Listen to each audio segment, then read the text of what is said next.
하나님 말씀 보겠습니다. 하나님의 말씀은 창세기 28장 10절에서 22절 말씀입니다.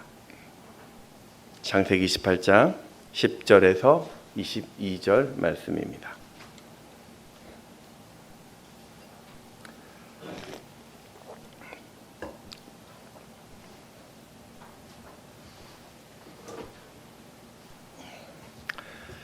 네, 교독하겠습니다. 야곱이 브엘세바에서 떠나 하란으로 향하여 가더니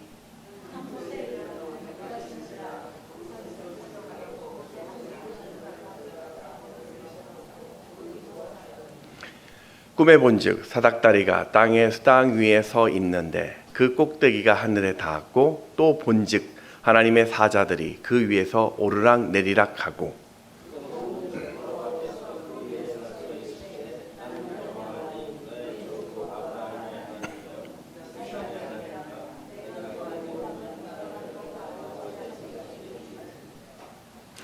내 자손이 땅의 티끌같이 되어 내가 서쪽과 동쪽과 북쪽과 남쪽으로 퍼져나갈지며 땅의 모든 족속이 너와 내 자손으로 말미암아 복을 받으리라.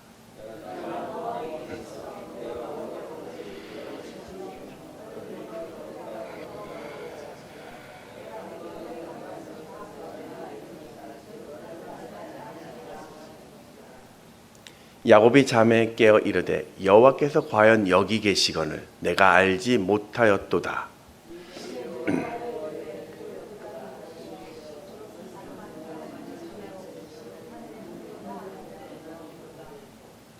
야곱이 아침에 일찍이 일어나 베개로 삼았던 돌을 가져다가 기둥으로 세우고 그 위에 기름을 붓고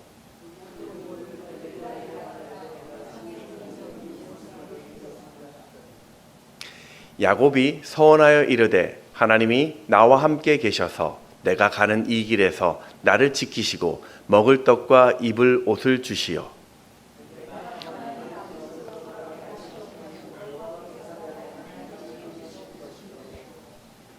함께 읽겠습니다. 내가 기둥으로 세운 이 돌이 하나님의 집이 될 것이요 하나님께서 내게 주신 모든 것에서 10분의 1을 내가 반드시 하나님께 드리겠나이다 하였더라. 아멘. 네, 오신 여러분 환영하고 또 축복합니다. 네, 오늘 또 청년부 수련회가 은혜 가운데 잘 마쳤고요. 또 우리 할렐루야 찬양대도 또 아우팅을 잘했습니다.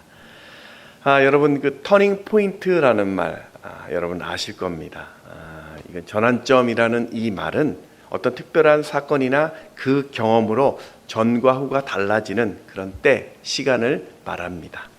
누군가는 그 결혼이, 또 누군가는 직장이, 누군가는 자녀가, 누군가는 질병이, 또 누군가에게는 어떤 특별한 그 일이나 사건이 이런 인생의 전환점이 되곤 합니다. 신앙생활도 마찬가지인 것 같습니다. 어떤 특별한 그 환경 때문에 그 전환점이 되어서 나를 새로운 믿음의 세계로 인도합니다. 오늘 바로 이 시간이 오늘 내 인생의 새로운 이 전환점이 되어서 하나님과 또 멋지게 동행하는 여러분 이 시간 되기를 주의 이름으로 축원합니다. 우리 옆에 계신 분들과 인사했으면 좋겠습니다. 오늘이 그 시간입니다. 네. 오늘 본문은 좀 쉬운 본문입니다. 우리가 잘 알고 있는 야곱의 이야기를 좀 하고 싶습니다. 순종의 대명사였었던 이삭이 아버지였고 믿음의 조상이라고 불렸던 아브라함이 그의 할아버지였습니다. 누가 보더라도 이 이름만 들어도 고개가 끄덕여지는 믿음의 명문 가문에서 태어난 자였습니다. 그런데 우리가 아는 것처럼 이 야곱의 살아온 길을 가만히 들여다보면 정말 이 사람이 신앙의 사람이 맞는가, 그런 믿음의 가문에서 태어난 사람이 맞나 싶을 정도로 참 온전치 못한 삶을 살았던 것 같습니다. 지금도 창세기 28장을 보고 있지만 쌍둥이 형의 그 장자권을 교묘하게 빼앗았고 아버지 속인 것이 들통나서 지금 열심히 도망치는 중이었습니다. 야곱은 소위 모태신앙입니다. 이 가정에는 바로 신앙의 간증들과 하나님의 이야기들이 가득가득 찼던 가문이었죠. 할아버지의 이야기를 들었고 아버지의 그 축복의 이야기를 들으면서 믿음이 세워진 가정이었고, 또 또 아버지의 그 실패의 이야기를 접하면서 너는 그러지 말라고, 너희 자녀들은 그렇게 살면 안 된다고 끊임없이 들었을 것입니다. 그런데 안타깝게도 그 야곱의 삶도 역시 실패였습니다. 왜 그랬을까요? 성경은 어릴 적부터 수없이 들었던 그 할아버지, 또 아버지가 만났던 그 하나님이 자신의 인생에서는 멀리 계셨던 분으로 생각했던 것입니다. 그러니 지금 내 인생은 내가 지금 계획하고 내 의지대로 사는 것이 맞다라고 생각하고 있습니다. 내 이익을 위해서라면 형의 것을 빼앗고 아버지를 속이는 것이 그래도 된다라고 생각하고 있었던 것이죠. 내 유익이라면 남의 눈에 피눈물 나도 개의치 않았습니다. 이게 그에게는 지혜로 생각했던 것입니다. 그러다 심각한 문제가 생겼습니다. 자신의 계략대로 무난히 형의 장자권을 빼앗았는데, 이제는 그 축복을 누리기를 바랬는데 현실은 전혀 다른 상황이었습니다. 형 에서가 격분을 해서 자신을 죽이려고 합니다. 이제 자신의 목숨을 살려면 부모와 함께 평생 살고 있었던 이 안락한 가정을 떠나서 무조건 도망을 쳐야 했습니다. 창세기 27장 우리 42절 43절 말씀을 같이 한번 읽어보겠습니다. 시작. 맏아들 에서의 이 말이 리브가에게 들림에 이에 사람을 보내어 작은 아들 야곱을 불러 그에게 이르되 내 형 에서가 너를 죽여 그 한을 풀려 하니 내 아들아 내 말을 따라 일어나 하란으로 가서 내 오라버니 라반에게로 피신하여. 그렇게 해서 사랑하는 아버지 어머니를 두고 대략 한 500km 이상 떨어진 그 외삼촌 하란의 라반의 집으로 지금 도망치는 과정이었습니다.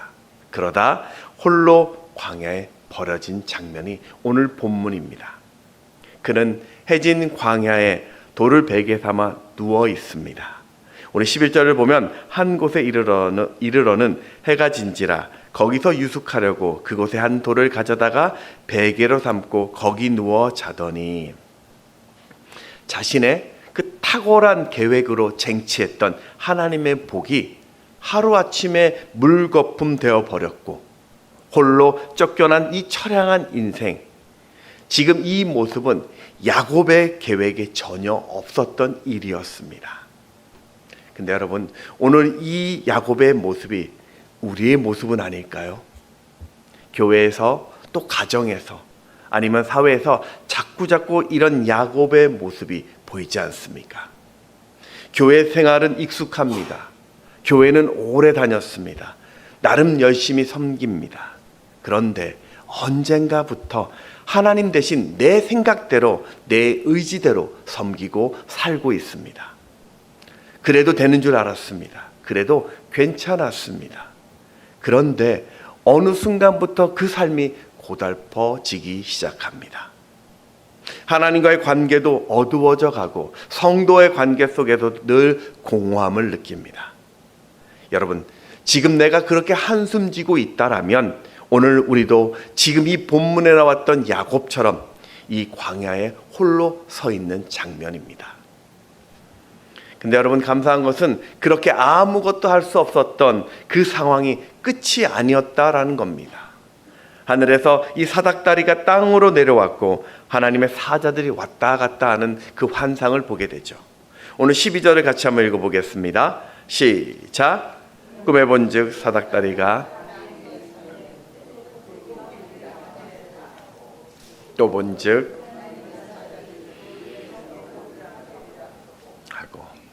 여러분, 이 사닥다리는 언제 필요할까요? 여러분이 사다리를 언제 쓸까요? 내가 아무리 점프해도 손이 닿지 않을 때, 무언가를 끊어야 되는데, 무언가를 올려놔야 되는데 절대 도달하지 못할 때, 그럴 때 사다리가 필요한 것입니다. 내 노력으로, 내 계획으로 결코 도달할 수 없을 때 바로 인생에 이런 사닥다리가 필요한 것이죠. 오늘 야곱도 자신의 계획으로 잘 될 것 같았는데 아무런 문제가 없어 보였는데 하지만 그의 모든 계획은 다 절망이었고 어그러져 버렸습니다. 그래서 하나님이 지금 하늘에 사다리를 내려주신 것이죠. 자, 그렇다면 오늘 야곱에게 있어서 이 사닥다리는 무슨 의미가 있을까요? 내가 하나님께로 갈 수 없고 도달할 수 없었는데 하나님께서 직접 야곱을 찾아오셨다라는 이 말은 그의 인생에 지금 새로운 터닝 포인트를 세우고 있다라는 의미입니다. 이제 야곱은 이 사다리를 통해서 내가 만난 하나님은 아버지 이삭이 만났던 하나님이 아니라 아브라함 할아버지가 만났던 하나님이 아니라 오늘 나의 하나님 야곱의 하나님 되심을 깨닫게 된 축복의 시작이었습니다. 오늘 14절 15절 말씀을 같이 읽습니다. 시작. 내 자손이 땅의 티끌같이 되어 내가 서쪽과 동쪽과 북쪽과 남쪽으로 퍼져나갈지며 땅의 모든 족속이 너와 내 자손으로 말미암아 복을 받으리라. 내가 너와 함께 있어 내가 어디로 가든지 너를 지키며 너를 이끌어 이 땅으로 돌아오게 할지라. 내가 내게 허락한 것을 다 이루기까지 너를 떠나지 아니하리라 하신지라.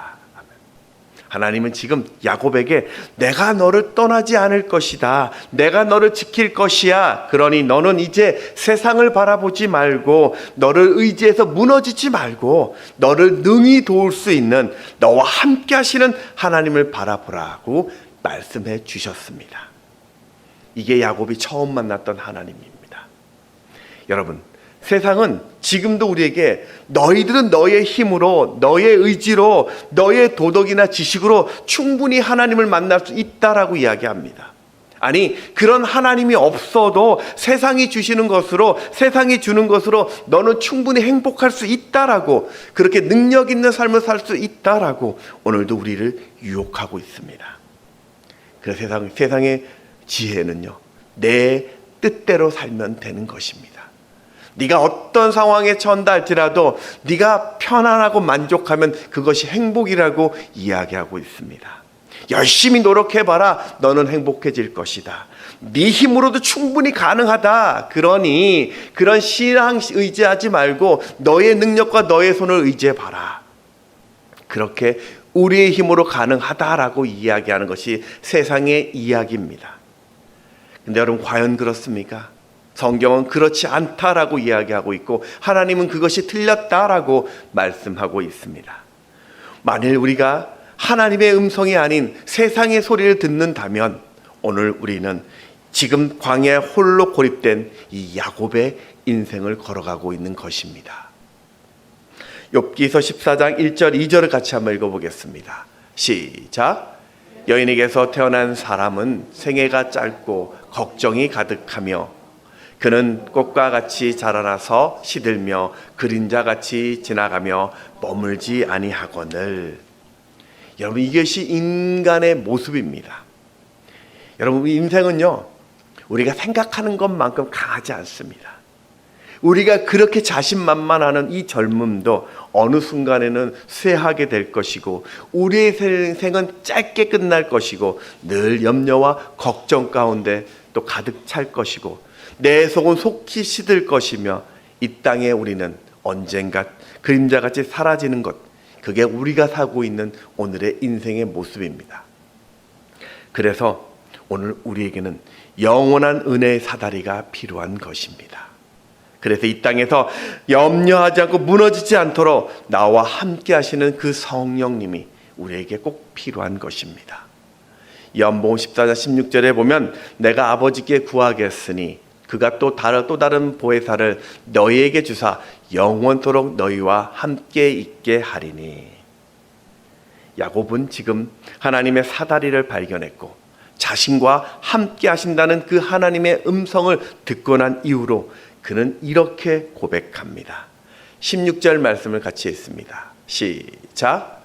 야곱이 잠에 깨어 이르되 여호와께서 과연 여기 계시거늘 내가 알지 못하였도다. 과연 여기 계시거늘.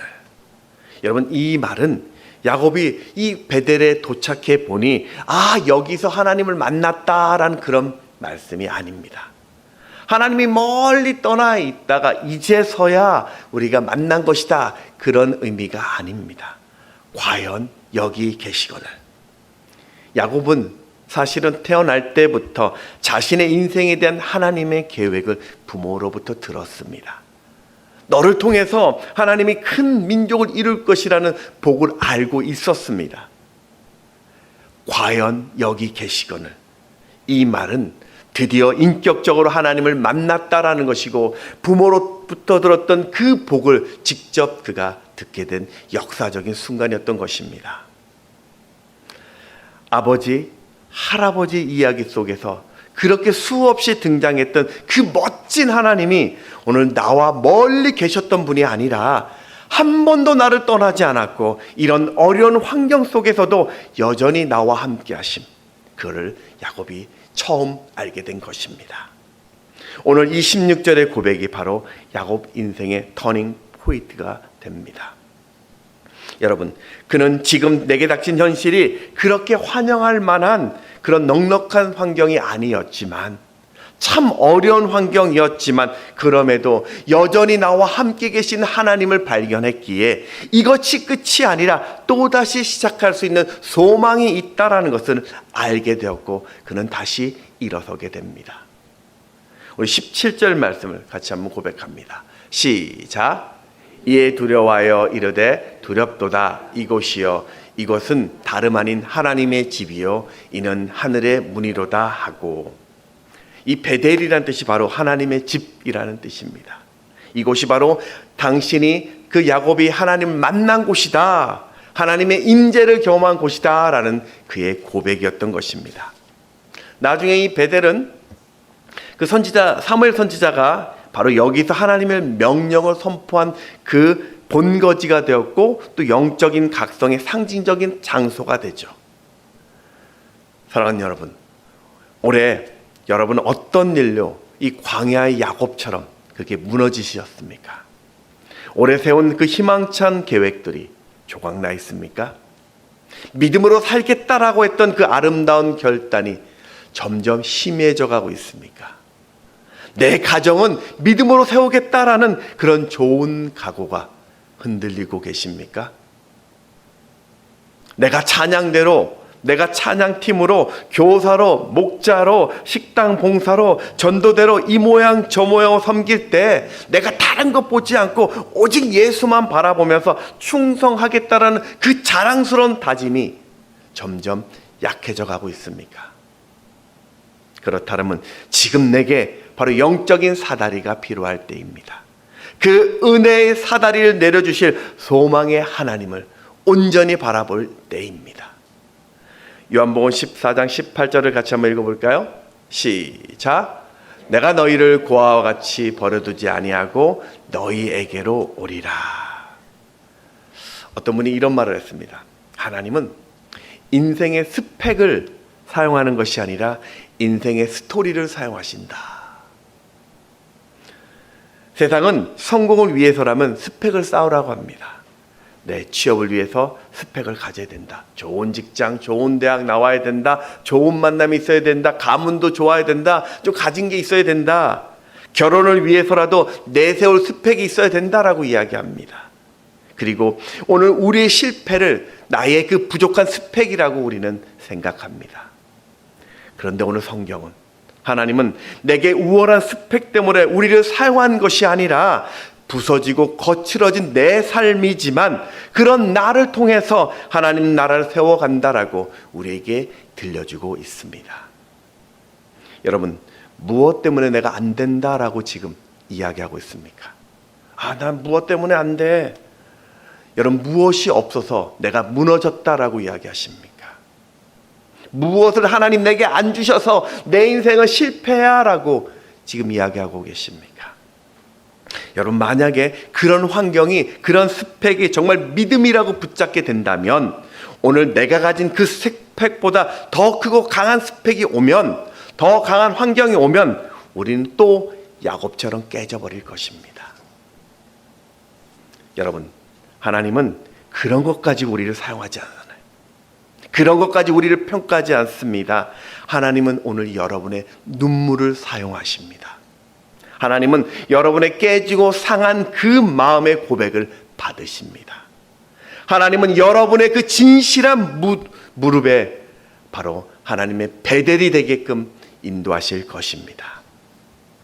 말씀을 정리하겠습니다. 때로 우리는 홀로 방치되는 그런 느낌을 받을 때가 인생을 살다 보면 옵니다.